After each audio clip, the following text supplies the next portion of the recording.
What's happening around the world and what's happening here at home? A very good evening to you and welcome to Weekend Primetime News. I'm Sandro Ferdinando.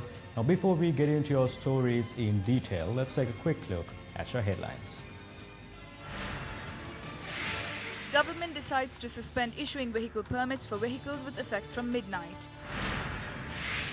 Price formula likely to be introduced for electricity. Third phase of the WeForce initiative successfully concludes in Ratnapura. Naveen Dissanayake speaks of the UN peace fate. More than 380 dead after a tsunami triggered by earthquake hit an Indonesian city.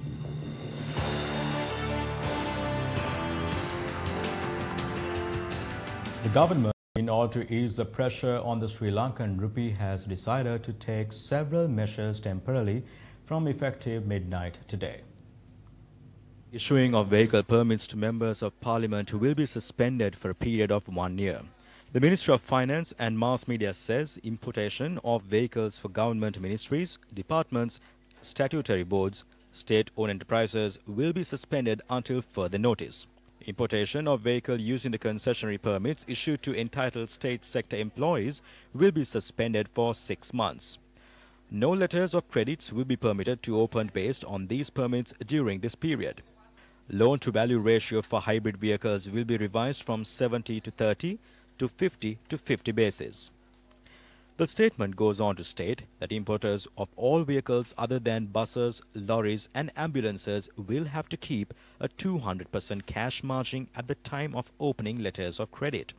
Further, the requirement of 100% cash margin has been imposed for the import of refrigerators, air conditioners, televisions, perfumes, telephones, including mobile phones, washing machines, footwear and tires. The statement goes on to state that the government will continuously monitor the exchange rate fluctuations and will take appropriate action accordingly. A building for the Vanathu Police was established today under the auspices of Prime Minister Ranil Wickremesinghe. Minister of Law and Order Ranjit Manduma Bandara, Deputy Minister Nalin Bandara, State Minister Palitha Range Bandara and IGP Pujit Jayasundra were among those present. There is an economic crisis in the world today. We are caught up in that crisis. On the other hand, the fuel prices are increasing. We need extra money to pay in dollars. We started to obtain loans and not foreign investments. We need to find money to service the debt. Then we will have to increase VAT. Then everyone reprimands the government. We need to increase exports to secure foreign investments. We are fast-tracking that plan.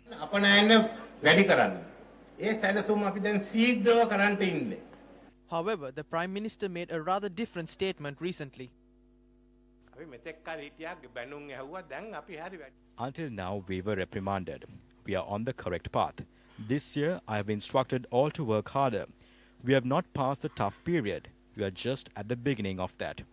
We have allocated 9,000 million rupees for the Gamperaliya to carry out tasks in the villages. The money goes to the local government members for those tasks and they carry out the programs. It will also be done through the Enterprise Sri Lanka program. I wish to state if those villagers also get into the task at hand, we can make further provisions. Though the Prime Minister makes such statements, what has actually happened in the country? Are we not feeling the effects of the loss caused to the country by the central bank treasury bond scam, which took place following the appointment of the Prime Minister's close associate Arjuna Mahendwan, even when the President and ministers objected to it? It appears that one had forgotten the bond scam caused a serious loss to the Employees' Provident Fund, which was established to assure financial stability to the working masses in the winter of life. Are we not undergoing the consequences of these crimes? The Prime Minister promised to create 1 million jobs for the youth of this country and prepared a 5-year plan by appointing Arjuna Mahendwan as the head of that plan after he was in fact removed from the post of central bank governor. He didn't stop from there. The Prime Minister even toured many countries with Arjuna Mahendwan.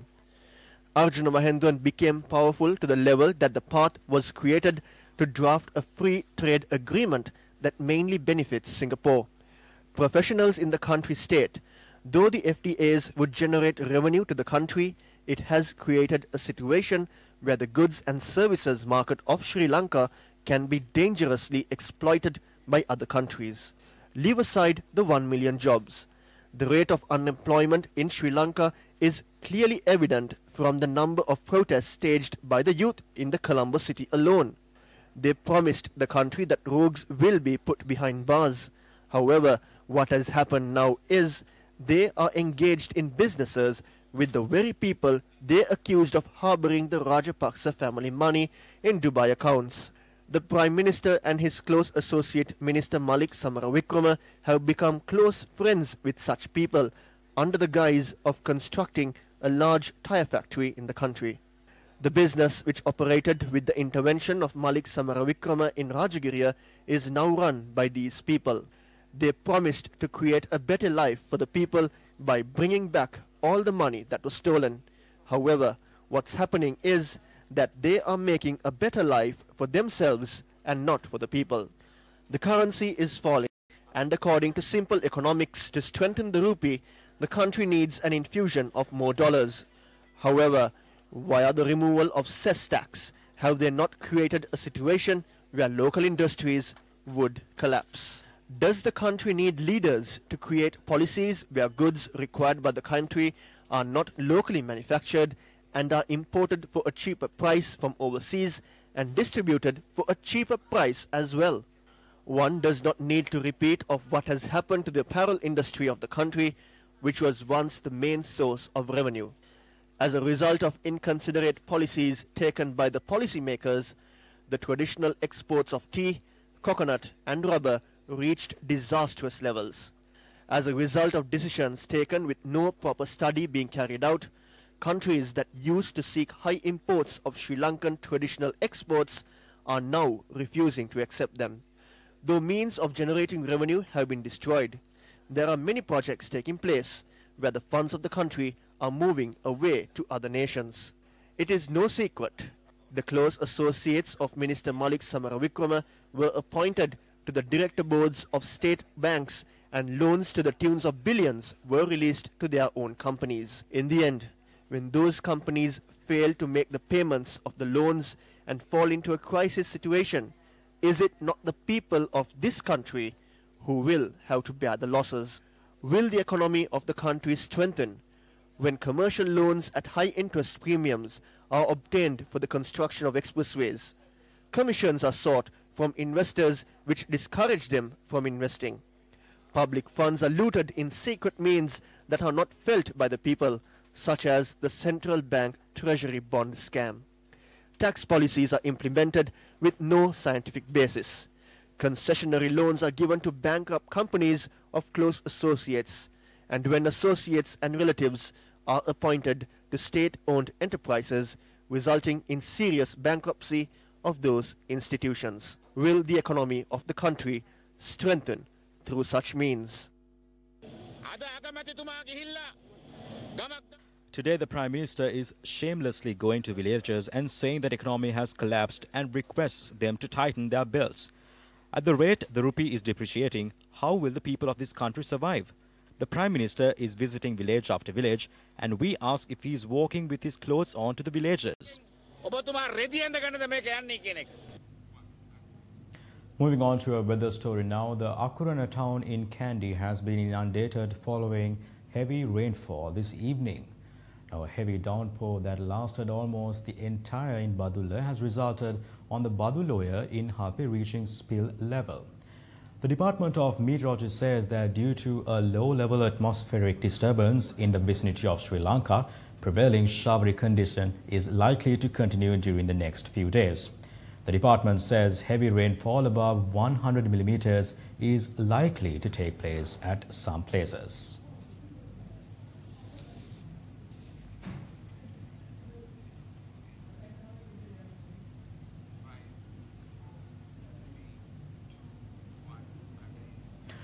Meanwhile, a wild elephant was reportedly injured after falling victim to a domestic explosive used by wildlife officials in an attempt to rescue it from an agrarian well in Anuradhapura.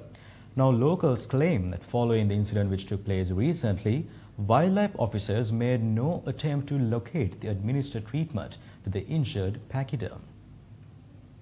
4 days ago, wildlife officers from the Galkiriagama Wildlife Office had visited a remote area in Anuradhapura to rescue a wild elephant that had fallen into an agrarian well.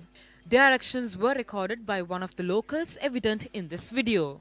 After the pachyderm was rescued, wildlife officers had hurled an explosive cracker to chase it back into the wild. Sadly, the wild animal had picked it up, attempted to consume it, and tragically the explosive had detonated, causing serious injuries to the animal. The elephant was rescued in the morning. It was not moving for some time. It did not enrage even though they hurled the explosive crackers. When they hurled the second one, the elephant picked it up and it exploded. But the wildlife officers did nothing. They packed up and left. They hurled the explosives to frighten the wild elephant when it came out of the well.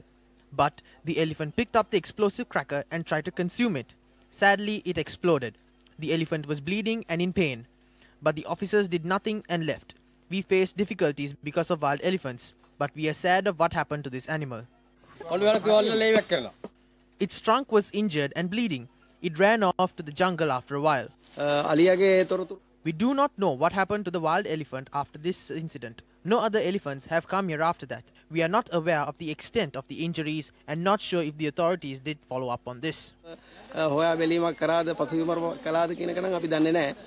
the injured elephant had made its way to the Kahalla-Pallakali Forest Reserve, Newsfirst contacted the ranger of Galkiriagama, D. Ramasinghe, to find out if there was any inquiry carried out over the injured elephant. The elephant was rescued by our personnel. It ran off into the Kahalla-Pallakali Forest Reserve. We have observed it and reported it. Wasn't the elephant injured by an explosive cracker? I visited the site and the personnel did not report any such incidences. Explosive crackers are used to chase away the elephants. The elephant picked up one of them and it exploded in its mouth. It fled into the jungle with serious injuries. But you did not make any inquiries after that. Do you know where this elephant is right now? No such thing was reported. The media was not present. Has there been any such reports? My officers did not report of any such incident.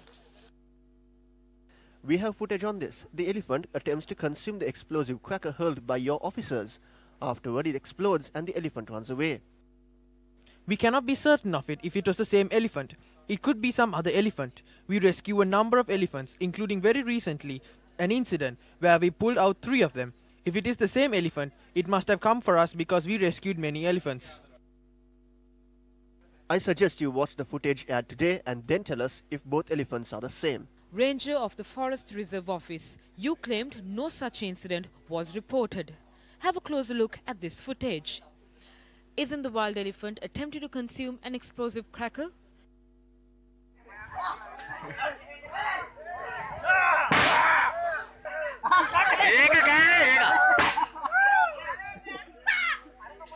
If certain wildlife officers who are responsible for the protection of wildlife are not engaged in their duties in a proper manner, who else would be responsible for the security of the wild animals?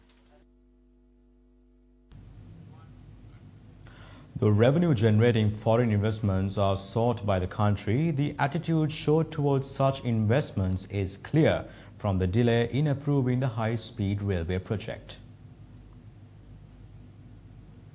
The investors of the high-speed railway project wrote to the President as responsible authorities were not responding to their investment for the said project. Following this, the Presidential Secretariat has addressed several reminders to the Ministry of Industry and Commerce, the Board of Investment of Sri Lanka, and the Ministry of Development Strategies and International Trade. Despite that, since there was no positive response, the authorities face serious criticism by the media as well. The Minister of Development Strategies and International Trade, in statement to the media, responded to the allegations made. The ministry notes that the high-speed railway project in question was deferred as investor had submitted incomplete information, which made it not possible for a single-window investment approval committee to approve this project. Newsfirst spoke to Anton Deshapriya, the project director of Ceylon High-Speed Railways Limited, on this regard. We handed in the application to the BOI 2 years ago. They said the company submitted all required documents. They requested a business plan from us. They asked us about the profits. sales and customers. We are not prepared to give it to them because it is a confidential document. That is not required for the BOI. Board of Investment එකට අවශ්‍ය නැහැ. He explained why 4,000 acres of land was required for the project. We need 4,000 acres of land to construct a test track. The train must undergo a test run before implementation and they have to be approved. This was his response to the allegation raised on the project's legality. A registered bank in the EU is funding this. The transfer of funds is monitored because we are sending money through a bank with the EU. That is not black money. I have not sought money from the government. I have used my money in tranches. If a Sri Lankan cannot bring in foreign investors and invest in Sri Lanka, how will other foreigners come here and invest? Taking a look at more local news now, with the long-term objective of minimizing the risk of floods in the Ratnapura area, 400 tree saplings were planted on the riverbanks of Kaluganga. This national mission was accomplished during the third phase of the Youth Empowering Gammadda V-Force initiative under its theme, Kalugangada Thuru Viyanak, loosely translated as a green canopy for the Kalu River. Gammadda V-Force.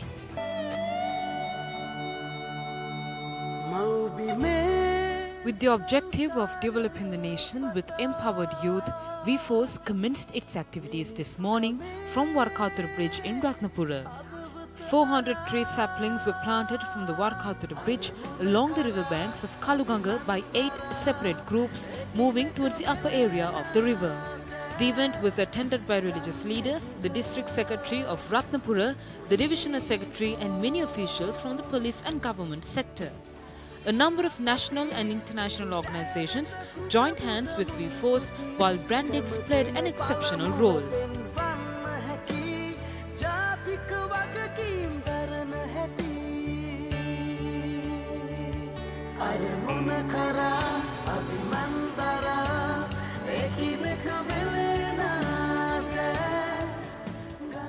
This initiative was also supported by the Ratnapura Divisional Secretariat, the Universities of Moratuwa and Sabaragamuwa, Police Life Saving Unit, the Asia Pacific Alliance for Disaster Management, Haritudaya National Environment Movement and YFM.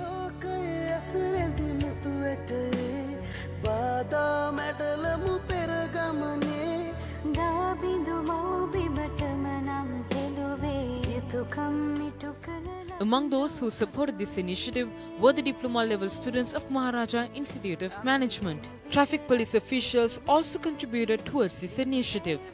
The long-term objective of this project is to implement a solution to minimize the risk of floods in the area through the prevention of riverbank erosion. The first edition of the Gammadda V-Force initiative commenced in Seguria, while the second phase took place in Muhandarampitiya in Negombo.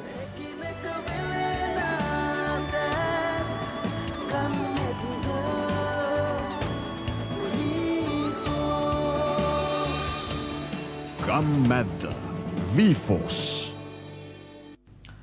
Humania, ranked among the top tourism destinations in the south of our country, is a rare geological experience.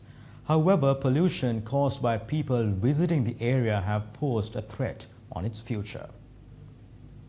This Humania in Kudavella is considered to be the second largest blowhole in the world and has attracted tourists from all across the world. Negligence and reckless behavior by humans have resulted in the natural destruction of this wonder of the nature. The coastal lines surrounding Humania are littered with non-degradable material including polythene, fishing nets, plastic bottles and other items. Area residents charge that the relevant authorities have not taken any steps to remove the garbage from the area, although this has been the situation for a considerable period of time. Attempts made by Newsfirst to contact the Director General of Department of Coastal Conservation, Prabhat Chandrakirti, to inquire into this were futile. Still in local news, fuel prices are revised every month based on a price formula which was introduced following a proposal made by the International Monetary Fund. Now, this caused fuel prices to increase over the past few months.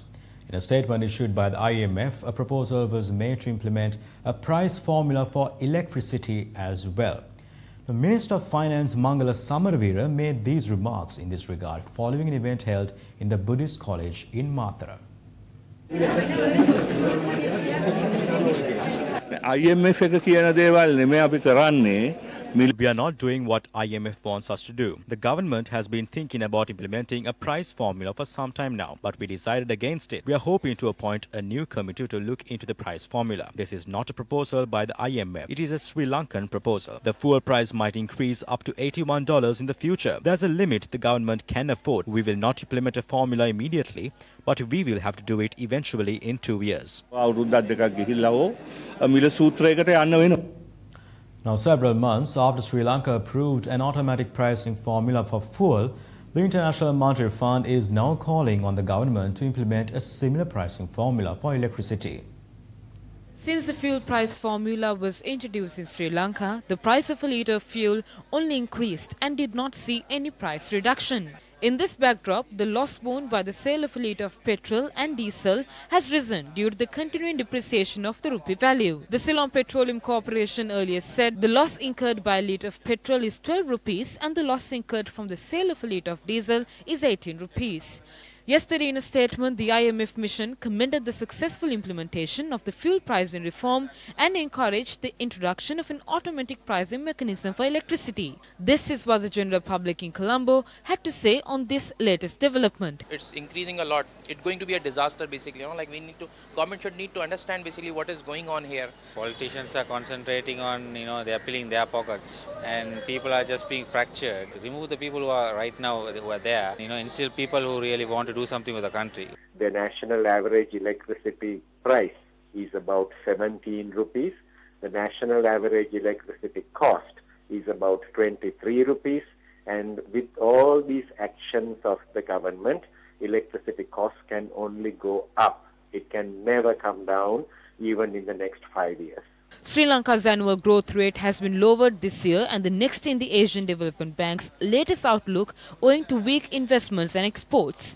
In an update to its Asian Development Outlook, the ADB said it had revised down the island's annual economic growth rate to 3.8% from 4.2% in 2018 and 4.5% from 4.8% in 2019. Well, I don't know why formula is necessary to determine electricity prices.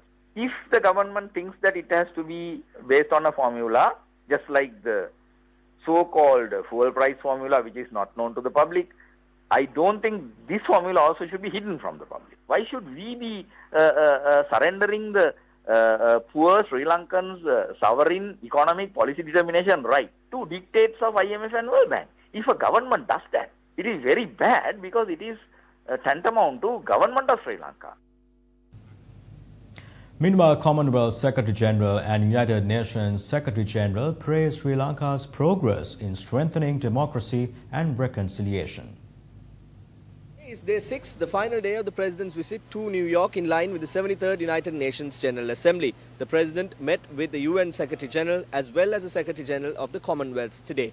President Maithripala Sirisena, who is in New York for the United Nations General Assembly, held talks with the Commonwealth Secretary General and United Nations Secretary General. President Maithripala Sirisena briefed the United Nations Secretary General Antonio Guterres about Sri Lanka's progress in strengthening democracy, rule of law, media freedom and reconciliation during a meeting in New York. Commonwealth Secretary General Patricia Scotland praised Sri Lanka's progress in strengthening democracy and reconciliation, adding Sri Lanka's progress in many fields are appreciable. She said that Sri Lanka's resilience was greatly evident from restoration of normalcy quickly after tsunami disaster in 2004, and many countries could take lessons from Sri Lanka's success story. President Sirisena said Sri Lanka considered eradication of illegal drugs and climate change as major challenges and asked the Commonwealth to expand activities in these areas. I've been bringing you the details of the President's visit to the UN for over 6 days. I've been Chaturanga Hapuarachi for News First from New York. The Employees Provident Fund is currently the largest social security scheme in Sri Lanka and region. The fund is built the hard-earned money by the working people of this country, especially the private sector who do not have pension when they retire. But what has been happening to your hard-earned money that you have given for safekeeping? It has been revealed that 500 million rupees belonging to the EPF has been invested in Sri Lankan Airlines without the Monetary Board's approval. In addition, it was revealed that in 2012, Cabinet approved the infusion of 500 million to Sri Lankan Airlines. However, then Treasury Secretary P.B. Jayasundara had insisted that Treasury bonds be issued instead of cash. The bonds were issued under strict conditions. They cannot be discounted or encashed until maturity. As a result of the fluctuating interest rates, the loss caused by holding onto the bonds was Rs 2.1 billion. This is not the only time the EPF has come under the spotlight. The main issue surrounding the EPF is the huge loss it suffered from the central bank bond scam, where billions were manipulated to benefit one primary dealer at the bond auction. In addition, the EPF money was also swindled in the Colombo Stock Exchange as well. The investment in a company like that by a fund will serve only as a scapegoat to a situation where company is performing so badly and there is nothing else to do. So this is the last resort, desperate remedy that the government would have thought in investing monies belonging to the Provident Fund. Foundation stones were placed for 3 more Udagamana concept villages under the 7 housing project under the auspices of Minister of Housing and Construction, Sajid Premadasa. Foundation stones were laid for the 1,300, 1,301 and 1,302 model villages which will be constructed under the 7 housing project in the Virakatiya Madamulun area in Hambantota. The 3 model villages named the Sada Pujita Sanat Jayasuriya Gama, Soda Sisila Gama and Siriyasa Gama will comprise of 75 houses. Land for the 3 model villages were purchased privately in the Virakatiya Madamulun area, which is a special feature of today's project. Minister Premadasa is doing a great service by developing model villages and providing houses for those who are homeless. These services will always be remembered by everyone. This project provides shelters to families, and I wish Minister Sajid Premadasa to be further strengthened to achieve success in all of his projects, because we witness his efforts every day. Our objective is to make the poor rich and self-sufficient through the Gam Udava program, which will distribute land and construct houses, provide electricity, water and develop roads. Achieving this was easy. Due to political conspiracies, I was limited to build one model village for the whole electorate. After the village was opened, the name boards were destroyed. The Premadasas only became stronger from these actions. If I was not provided with land to build model villages in this area, I made a decision to purchase land using funds allocated to my ministry legally on a tender basis.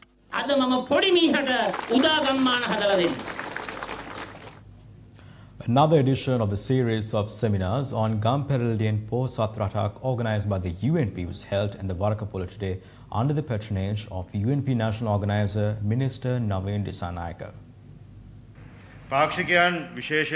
Party members say any significant change did not take place during the past 3 years. We are all aware that our leader is one of the greatest leaders in South Asia. I am a person who once had negative opinions on Ranil Wickremesinghe. I have criticized his leadership in many instances. It is our party that has produced the best second-tier leadership. This is not only limited to Namal. Our party has leaders. In the past, the UNP had Ranasinghe Premadasa, Lalit Atulat Mudali and Gamini Dissanayake. These great leaders were lost and the UNP lost them. These leaders were with us for 20 more years.